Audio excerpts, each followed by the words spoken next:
नानक दुखिया सब संसार। एक संसारी गृहस्थी आदमी का मन किसी न किसी चक्कर में रहता ही है।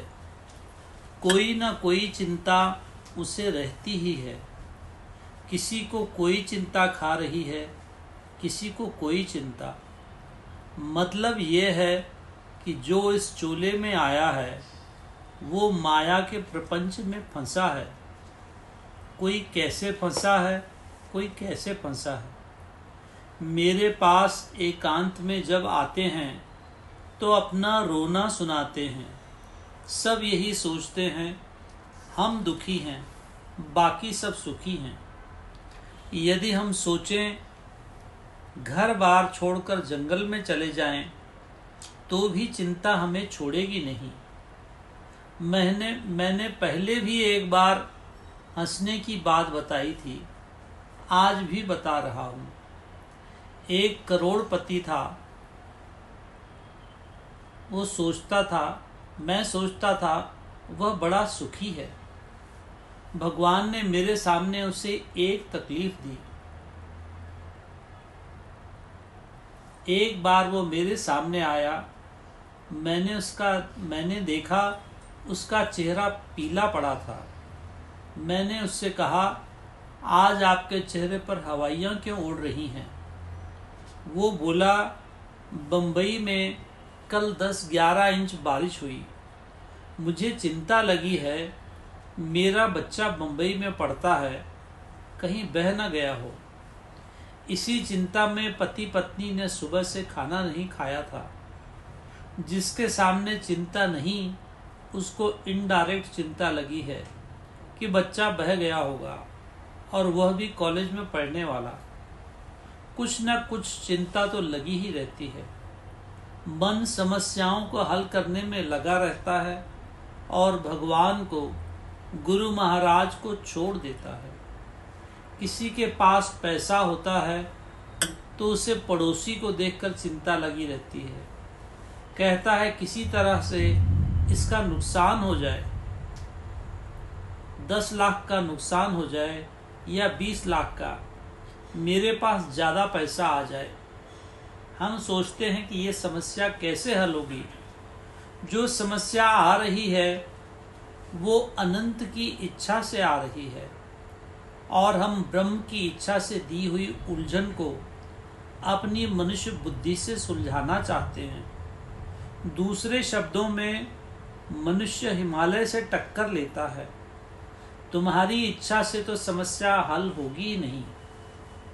एक मक्खी बोले कि मैं हिमालय को हिला दूं, तो ये कैसे होगा? मनुष्य बुद्धि सोचती है मैं ये कैसे करूंगा, तो उसका भी तरीका है। यदि उसकी इच्छा को बदलना चाहते हो तो अर्पण हो जाओ और कहो, तेरी इच्छा पूर्ण हो, तेरा भाना मीठा लागे। तब उसकी इच्छा बदल जाएगी। दिखाने के लिए नहीं, मन से, भले ही दुख तकलीफ में हो। जब शुद्ध मन से कहोगे तेरी इच्छा पूर्ण हो, तेरा भाना मीठा लागे, उसी समय यह भाव भगवत इच्छा को बदल देगा। तो ये है तरीका। यदि हम अपने अहम से उसकी इच्छा को बदलने की कोशिश कर रहे हैं तो वो कभी नहीं बदलेगी। इसको समझना है। सबके हृदय में जो विराजमान है उसको शंकर कहते हैं। जब हम ये जान लेते हैं तब वह हमारी मदद करता है। इसको समझना है। छुटकारे का एक ही तरीका है। जिसको छूटना है छूट जाए, जिसको जानना है जान ले।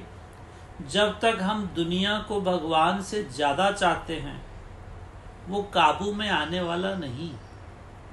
शिव कहे सुख होए अपारा। ध्यान से सुनो, भगवान का नाम लेने से अपार सुख मिलता है। कई भूले लोग कहते हैं कि दुनिया में लोग भगवान का कितना नाम लेते हैं फिर भी दुखी हैं। किसी के मन में शंका नहीं रहनी चाहिए। हम यहाँ पर कह रहे हैं, शिव कहे सुख होए अपारा। मन में शंका उठती है, शायद किसी ने बढ़ाकर कहा हो, तो विश्वास में ही सब कुछ है। हम आज एक मिसाल देते हैं। एक जीव को आज से 24 साल पहले देखा था। 24 घंटे उसका नाम सिमरन चलता रहता था। आज देखा तब भी 24 घंटे नाम ले रहा है। देखा वो 2-4 कदम आगे बढ़ने की बजाय 50 कदम पीछे चला गया। ये धर्म ग्रंथ पढ़ो। 24 घंटे सिमरन करने वाले से 24 घंटे सिमरन करने से एक पापी जीव भी संत बन सकता है। परंतु ऐसा क्यों हुआ? आज बाबा ने इस रूप को सवेरे दिखाया। जो सवेरे 2-3 बजे उठकर पूजा पाठ करते थे, कोई भी माया से नहीं निकला। सब के सब बंधे चले गए, जरा भी नहीं छूटे। बात क्या है? ऐसा क्यों हुआ? अपने सगे संबंधी रिश्तेदारों को जैसे पहले देखा, वैसे ही 10, 20, 50 बरस बाद देखा। चोला छोड़ते समय भी दिखाया, कोई नहीं छूटा उनमें से। सब के सब बंधे चले गए। बाबा का बताना जरूरी था। सारे के सारे पूरी तरह बंधे चले गए। तो अर्थ क्या है? ये ईश्वरीय बानी है, अवतारी बानी है, गलत कैसे होगी? फिर देखने में भी आता है, नाम सिमरन तो करते हैं परंतु जीवन नहीं देते।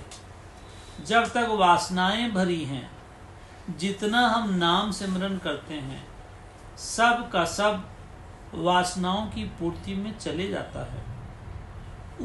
उसी आदमी को देखो, पहले उसके पास 1-2 लाख था, अब 50-60 लाख हो गया। पूजा पाठ करके उसने वासनाओं की पूर्ति की। साधु संत भी ऐसे मिल जाते हैं जो कहते हैं हमको भी दान दे और तेरे को भी मिलेगा। ऐसे साधु खुद भी नरक में जाते हैं और लोगों को भी घोर नरक में डाल देते हैं। अपार सुख मिल सकता है, परंतु अपने आप को महाराज बाबा के हवाले करना पड़ेगा। माँ, मेरी कोई इच्छा नहीं है, मैं तो बच्चा हूँ, मैंने अपने आप को तेरे अर्पण कर दिया। माँ, तेरी मर्जी है, जिस हालत में तू रख, तेरी मर्जी, मेरी कोई इच्छा नहीं है। जब ये बात जीवन में लाओगे तो बाबा इतना आनंद देंगे कि आपके रोम रोम से आनंद फूट पड़ेगा। इतना विभोर करेंगे। शुद्ध मन किसको कहते हैं? जिसमें वासना नहीं है। निर्मल मन उसको कहते हैं जिसमें वासना नहीं है। मैला मन उसको कहते हैं जिसमें वासना है। हर दीक्षा के दिन सोचो कि पिछले दीक्षा वाले दिन मन में कितनी वासना थी, आज कितनी है। जिस समय वासना खत्म हो जाएगी, उस समय महाराज सामने खड़े हो जाएंगे। इसके सिवा कोई कहता है दूसरा कोई रास्ता है, तो वह धोखेबाज है, झूठा है, मक्कार है, धोखा देता है, महान पाप करता है, खुद को भी धोखा देता है और दूसरों को भी। आंखें होते हुए भी वो अंधा है। किसी ने ये नहीं समझना कि जंगल में जाकर बैठना है। गृहस्थ में रहो, परंतु वासना मत रखो। वो 1 देता है तो 1 में खुश रहो, 10 देता है तो 10 में रहो, 1000 देता है तो 1000 में रहो। वासना मत रखो। और यदि जिंदगी भर खाने के लिए दे दिया तो काम को हाथ लगाना पाप है। आगे तुझसे पूछा जाएगा कि तू कीचड़ में क्यों गया। मैंने तो तुझे निकाला था। लोग दिन भर मेहनत करते हैं तब रोटी मिलती है। मैंने तेरे को इतना दे दिया, फिर क्यों जमा करता रहा पोते पड़पोतों के लिए। वहां जवाब देना पड़ेगा। यदि आपको वहां का एक भी दृश्य दिखा दिया जाए तो 6 महीने तक आपको नींद नहीं आएगी। कितनी दुर्गति होती है, यह देखकर आप कांपने लगोगे। काम धंधा होगा नहीं आपसे तो सच्चाई से भागना क्यों। जब पता है कल मरना है तो भागना क्यों, तैयारी करना है। नाम सिमरन तब फल देगा जब वासना नहीं रहेगी। यदि यहाँ नाम भी लिया, सिमरन भी कर लिया और मन में वासना रखी तो कोई नहीं बचा सकता। यदि बाबा की दया का हाथ, रक्षा का हाथ चाहते हो और आगे भी सुखी रहना चाहते हो तो वासनाओं को निकालो। जब तक वासनाएं हैं बाबा बैठेंगे नहीं गंदगी में। जब तक वासना है तो मन में दुर्गंधी भरी है, वहां आकर बैठेंगे क्या वो। तो गृहस्थ में रहकर संत बनना है। इसका तरीका यही है, जो वो दे उसी में खुश रहो। हम बाहर बढ़ सकते हैं या फिर अंदर। बाहर बढ़ेंगे तो अंदर छोटे रहेंगे। यदि आत्मा के अंदर बढ़ेंगे तो हमारा कल्याण होगा। एक शब्द भगवान श्री कृष्ण ने अपनी वाणी में कहा था, संतोष। भगवान उद्धव से कहते हैं, गृहस्थी को जो सहज स्वभाव मिल जाए उसी में गुजारा करना है। ख्याल रखो कि मुझे जन्म भगवान को पाने के लिए मिला है। यही भगवान ने उद्धव से कहा, वही गुरु अर्जन देव जी ने भी कहा, सहज स्वभाव होवै सो होवै, करणय हार पिछाणय सोए। सहज स्वभाव, गृहस्थी के लिए ये शब्द बहुत काम का है। फिर इधर उधर नहीं देखना है कि इसके पास इतना है, मेरे पास इतना है। जो वो सहज स्वभाव देगा उसी में रहो। कोल्हू के बैल की तरह सुबह से शाम तक माया जमा करने में मत लगे रहो। भगवान दत्तात्रेय जी कहते हैं, मैंने अजगर को एक गुरु बनाया।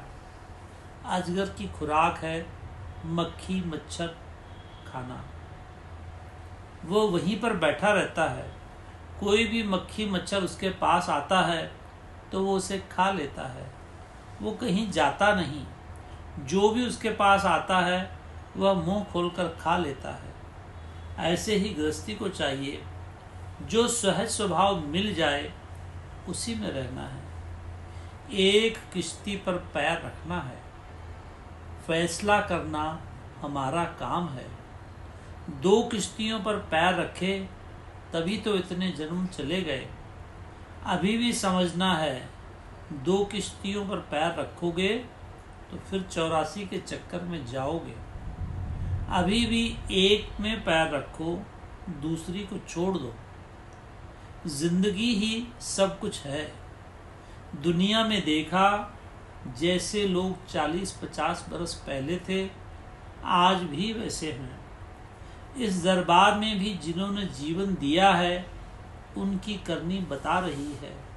उनका जीवन बता रहा है, उनका मुंह बता रहा है कि वो निकले हुए हैं। इन्होंने एक किश्ती में पैर रखा है। बाकी आज निकलो या 10 जन्म बाद या 1000 जन्म बाद, एक किश्ती में पैर रखना ही पड़ेगा, तभी बात बनेगी। यदि हमने दीक्षा ली और परिवर्तन नहीं आया तो क्या फायदा।